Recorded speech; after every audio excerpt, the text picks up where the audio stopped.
members, the superintendent, and the staff do take notes during public comment and often follow up with the speaker following the meeting. Go ahead. Good evening. I'm here with families from the Gender Inclusive Schools Alliance and the Welcoming Schools Teacher Liaisons. I'm a parent of an agender 7th grader at King and a gender fluid 4th grader at BAM.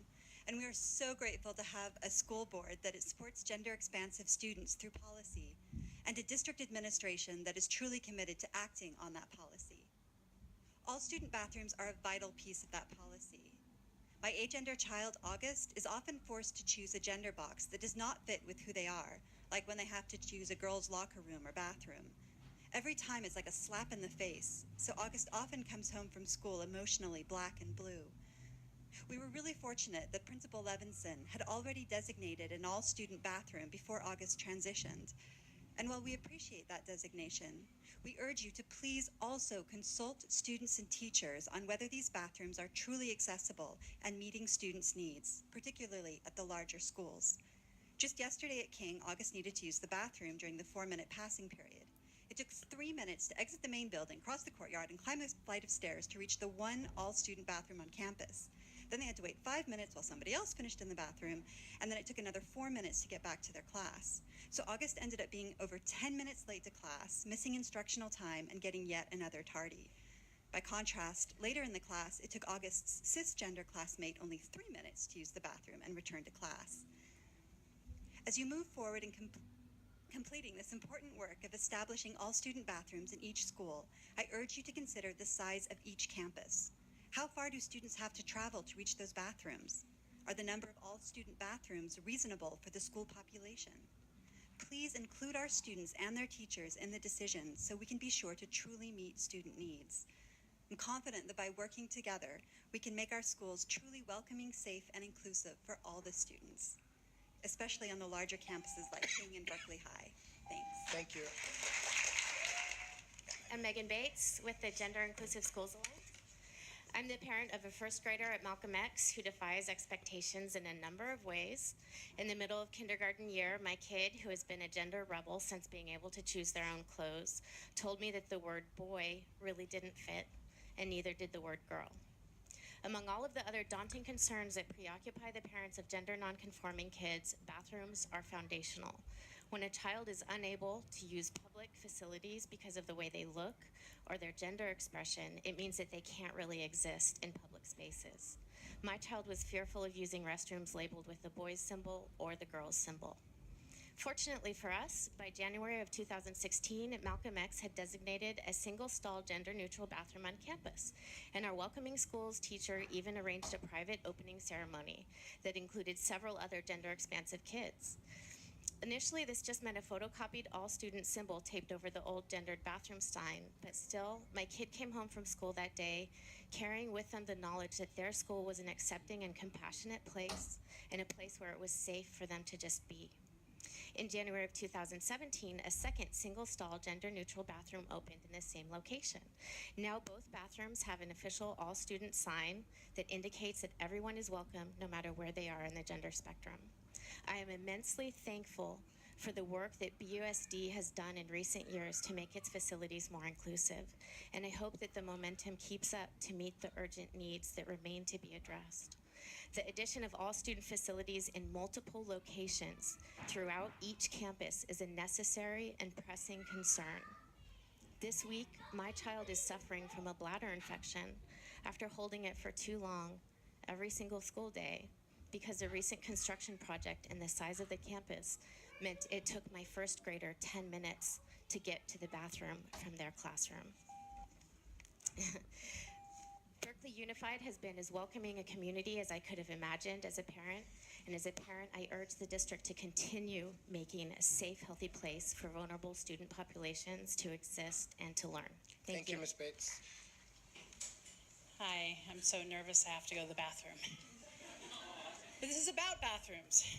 Hi, my name is Tiffany Cotter, and a member of the Gender Inclusive School Alliance, aka GISA. I'm mother to 2 children at Berkeley Arts Magnet. Ronan is in 5th grade and headed towards Willard. And my daughter, Gigi, is in 3rd grade, and she's transgender. She'll be at BAM for 2 more years. Gigi has had problems accessing the bathrooms at BAM in the past. This resulted in actually embarrassing accidents back when she was in first grade. Thanks to your wonderful dedication to this issue, at least one single stall, all-student bathroom is now in place at every school in the district. Transgender, thank you. Transgender, non-binary, gender-expansive students across the district are benefiting daily from these bathrooms. However, that does not fully meet the needs of students at larger sites like Malcolm X, Washington, BAM, and the middle and high schools. Due to requirements around fixture counts, it is impossible in most cases to identify more than one single stall, all-student restroom at school sites. Therefore, one possible solution is to explore the option of converting existing multiple stall boy and girl restrooms to multiple stall all-student restrooms, while maintaining at least one set of gender-segregated bathrooms to provide options for all, restrictions for none. Rosa Parks Elementary here in Berkeley and San Leandro High have already successfully piloted this model. San Leandro High School, a great deal of groundwork and careful planning, communication, and coordination has gone into successful implementation of multiple stall, all-student restrooms at these schools. BUSD is leading the way in this critical work. That's where we like to be in Berkeley. We want to lead the way, right? Thank you so much. Multiple stall, all-student bathrooms is the next step. Good evening. My name is Leslie Fields, and I am a parent of 3 Berkeley Unified students. I have 1 at King and 2 at Berkeley High. I'm here with the Gender Inclusive Schools Alliance. My 9th grader came out as non-binary in July and wanted to change their name to something more gender neutral, Dylan.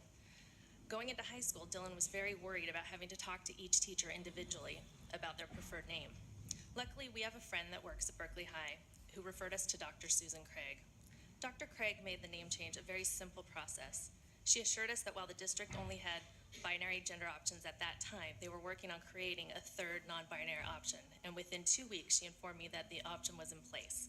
This was a positive experience for Dylan, and I want to thank you for being such an inclusive and welcoming district. At the start of the school year, the only bathrooms at Berkeley High that we were aware of were the single-stall, locked, gendered faculty restrooms outside the main office in the northeast corner of the campus. This was inadequate. After attending the GSA meeting, Dylan learned that if they went to the main office and identified themselves as gender nonconforming, they could be issued a key for a specific faculty bathroom in one of the main buildings. Again, this was inadequate. Berkeley High now has bathrooms in 3 locations, which is a start, but it's not enough. Dylan has a 0-period class, leaves our house at 6:50 a.m., returns home at 4:15 p.m. Dylan does not use the bathroom during the day because the all-student bathrooms are not on their way to classes. The passing period is only 6 minutes long, and it can take that long just to cross campus. Dylan said it would be best to have bathrooms in every building on every floor, as accessible as the gendered bathrooms. We need more capacity at the district level to move forward in more thoughtful and collaborative ways that take into account everyone's needs.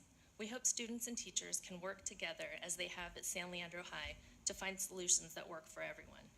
I appreciate your consideration of our Phase 2 proposal that was submitted to the district. It would add capacity on a temporary basis in order to balance the needs of all stakeholders and assure options for all and restrictions for none. Thank you. Thank you. So we've heard quite a few comments tonight on this topic, and we provided the board with an update on where we are with the bathrooms. But tonight I have Tim White and Maggie Riddle here.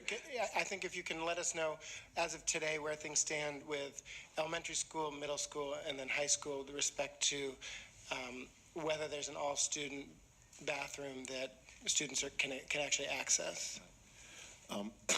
And maybe a little bit about the signage too, just so we can hear about it all. Thank you, President Alper, Dr. Evans, for this opportunity. And I will say that I was encouraged to hear from some of the parents today that their experience is that in some cases, for the most part, there have been folks who've taken advantage of the all-gender restrooms that have been installed. For us, it is very similar to what they represented. It's what we call our first phase in terms of providing single-stall restrooms. First phase of our implementation of all gender restrooms was a single stall restroom to be selected at each one of our schools.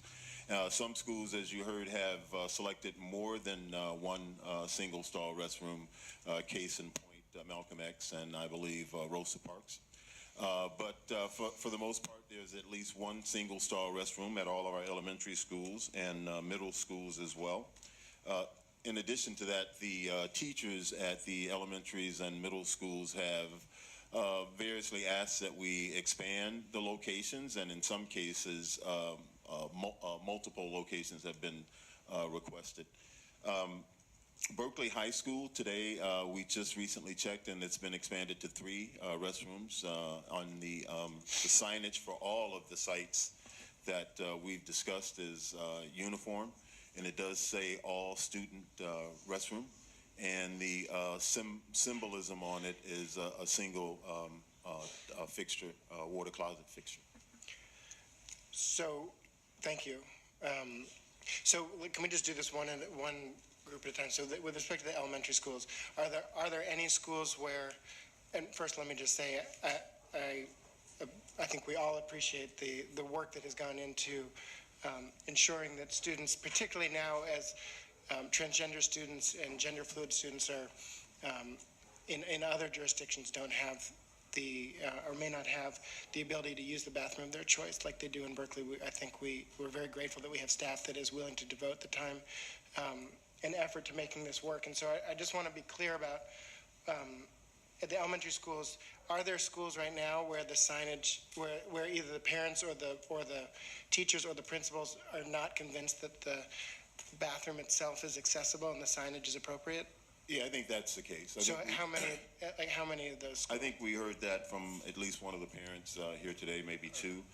I would say that from my own inspections, Berkeley Arts Magnet has signage in one place that needs to be moved to a more accessible restroom. And particularly right now, as a good example, Berkeley Arts Magnet has a restroom designated in the nurse's office, but the nurse's office is behind an office door. So although we've clearly labeled the restroom doors, the signage is not visible from the hallway, which makes it a little bit difficult to find. And so that is an example of some housekeeping that we need to do. So how long will it take to Those type of things should be completed within the week. What we want to do is complete this phase 1 activity of single stalls. Okay. That should be completed within the week. Okay. Let me just interrupt. I'm sorry to interrupt you, Director White, and Director Riddle, does that sound right to you that they're about within a week? Small things that we need to continue to work out, and we need to make sure that the bathrooms are visible to students and that every student knows where they actually are. And so we still have some work to do on the single stalls and taking a look at where the adult single stall restrooms are as well. Okay. Okay, now with respect to the middle schools, are there concerns at the middle schools? I think we heard comment from King, right? There are some concerns. All 3 middle schools do have single stall, all student restrooms, but we still need to have restrooms in other parts of the campus than in the one location. And is the holdup in the middle schools, what is it that the school community hasn't yet identified a location, or is it just a question of making sure that we get the right signage and signed off on by the architects? I think it's a combination of both.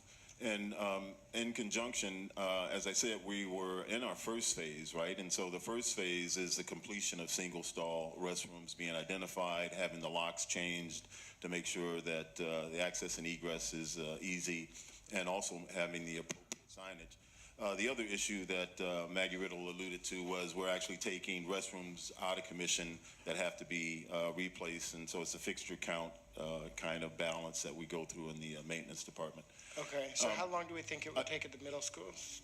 Well, right now we've already identified the single stall restrooms, but going forward, our next phase, phase 2, is actually to identify further expansion of all gender restrooms into multiple stall bathrooms and locker rooms. Okay, well, so let's talk about phase 2 in a second, but just on the first phase of the single stall restroom. So for the middle schools, in a week we think we can do the elementary schools. In the middle schools, what are we talking about?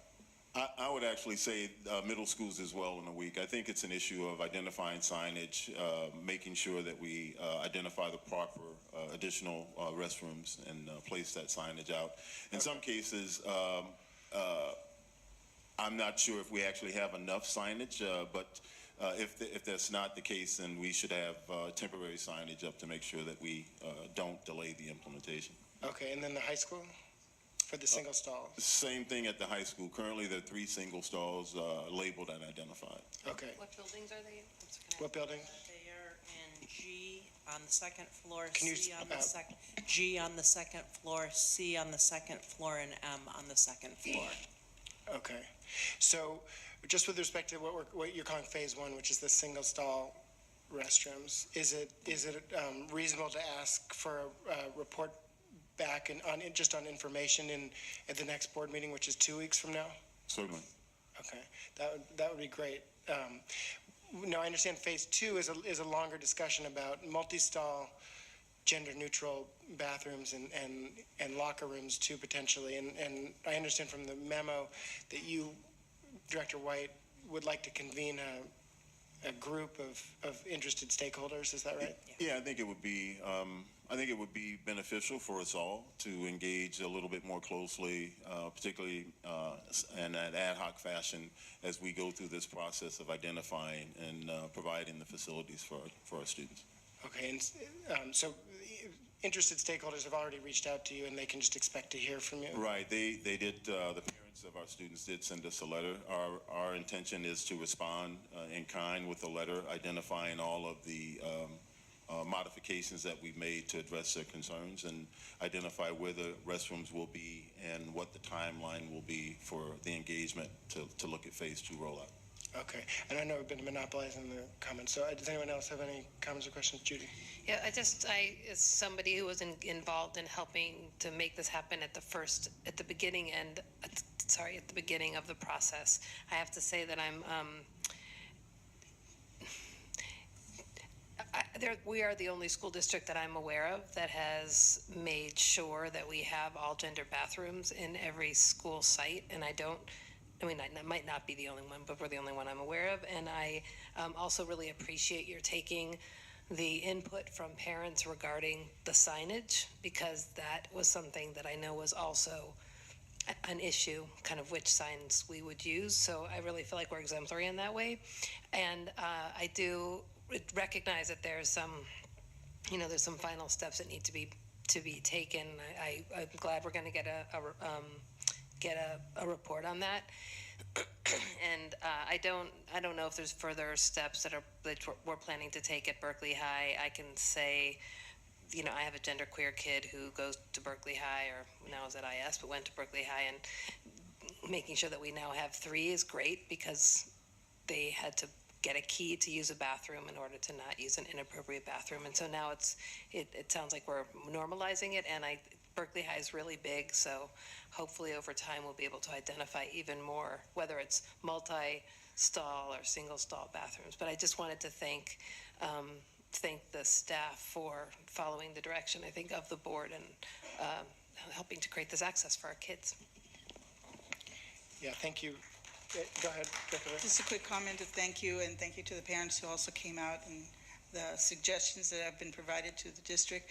And all I wanted to add is in terms of the communication, that where the district is going with this, and that being not just by school site, but broadly for the whole district, both in English and Spanish, in terms of what we're trying to accomplish here. I think it's important to make sure that it's either in the A+ News or it's someplace that we really communicate well what our intent is here. So thank you. Thank you both so much.